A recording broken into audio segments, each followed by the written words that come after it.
We respond to over 350 animals a year, so that's one animal a day. Animals strand for a lot of reasons, but one of the reasons that we find is that they've ingested marine trash or marine debris, and that marine debris takes a lot of different forms. We found plastic bags, we found candy wrappers, we found other things, but balloons is one of those things that has shown up quite often.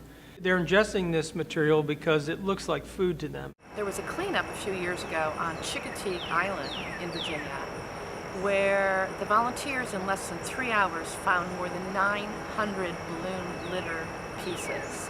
So the balloons are accumulating in the coastal environment, partly because air currents move the balloons across land, where they end up in the ocean, and then ocean currents bring them to shore.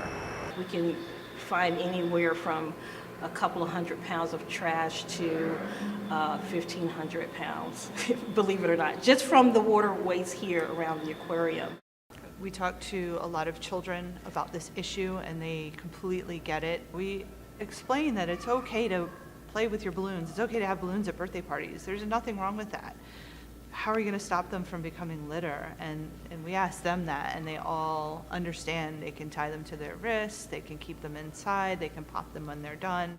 And for every single balloon we find, we record not only the type, whether it's latex or foil, whether it's burst or whether it is deflated, and whether it has a ribbon attached to it. So we actually have a count over the past 4 years of exactly how many balloons, how many ribbons, which were latex, which were bursts, and also we have specific location information. We GPS mark every single balloon so we can map out where they're found on these isolated barrier islands and beaches. I have encountered birds with balloons around their neck, strangled.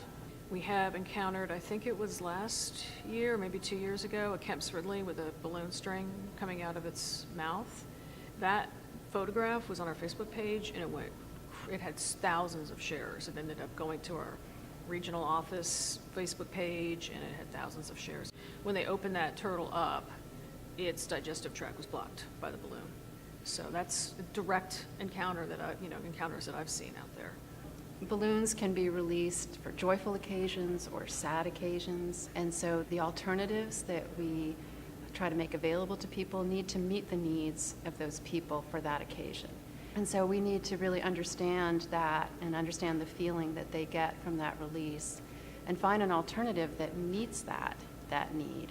It's very important that, that not only certain institutions like the aquariums or environmental organizations do something about it. It comes down to individual people, because in the end, they're the ones releasing the balloons.